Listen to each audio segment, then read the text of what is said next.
Okay point पे आते हैं। तो अब सोल्जर बॉय ने होमलैंडर को V1 दे दिया है। बुचर ने बोल दिया कि भागो, इस वक्त और कुछ भी नहीं किया जा सकता, और भाई में अभी कुछ बदलाव भी आना शुरू हो गए हैं। पर उससे पहले दो सब सेज के लिए मीम्स एपिसोड को वॉच करते टाइम मैं बस यही सोच रहा था कि वॉट वाले फायर क्रैकर को शोज में क्यों यूज करते थे, जबकि उनके पास इतनी अच्छी एक्ट्रेस है। उसे पता था कि सोल्जर बॉय V1 उसे दे देगा। भाई क्या नेक्स्ट लेवल की एक्टिंग की है। He's thinking about helping Homelander.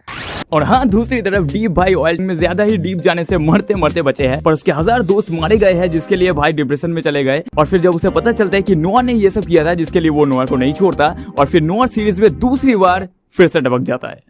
कुछ तो गड़बड़ है। मैं तो बोल रहा हूँ ये ब्लैक नोआ फिर से एंट्री लेगा, देख लेना। तो हाँ, हम जहाँ थे तो होमलैंडर ने जब V1 को इंजेक्ट किया था तब उसके लेजर्स फ्लक्चुएट होने लगते हैं, फिर जोर से शूट करता है, जिसे देख के तो ऐसा लग रहा है कि उसका अब एक्चुअल पावर्स अनलीस्ड हुआ है। पर इसके बाद जो होगा उसमें मुझे दो पॉसिबिलिटीज दिख रहे हैं। पहला ये है कि ऐसा हो सकता है नेक्स्ट एपिसोड में सीन एग्जैक्ट वही से ही कंटिन्यू होगा और फिर होमलैंडर ब्लास्ट हो जाएगा या बर्न हो जाएगा, क्योंकि उसके बॉडी में दो V एक साथ होने से वो एक दूसरे को कैंसिल आउट कर देंगे, जिससे ये भी हो सकता है कि वो ब्लैक एडम की तरह 1 सेकंड में ही एज्ड हो जाएगा।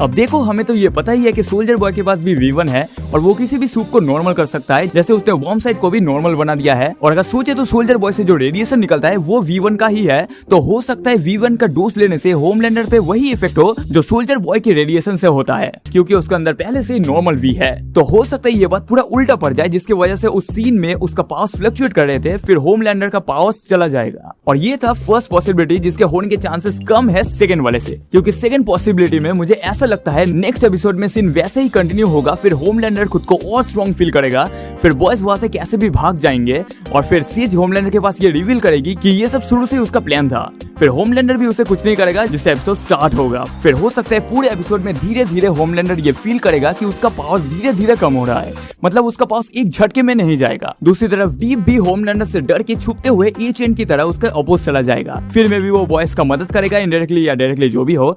फिर हो सकता है बॉयज उस वायरस को अपग्रेड करने की कोशिश करेंगे, जिससे वो V1 पे असर हो, और कुछ ऐसा ही चलता रहेगा। और फिर जब सेज होमलैंडर को वीक होते देखेगी, तब में भी वो एक फेक होमलैंडर बनाएंगे, जिससे पब्लिकली वॉट बॉयज और बाकी स्टारलाइटर्स को कंट्रोल में रख सके। और हो सकता है कोई ऐसा सूप जो पावर्स और अपीयरेंस कॉपी कर सके, जैसा एक सूप हमने जेन V में देखा था।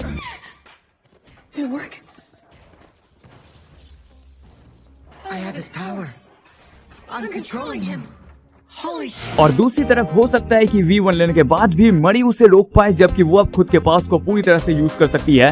वेल, जो भी हो, ये बस एक आइडिया था कि ऐसा हो सकता है। बाकी तुम बताओ, तुम के इमोर्टल होमलैंडर को देखना चाहोगे?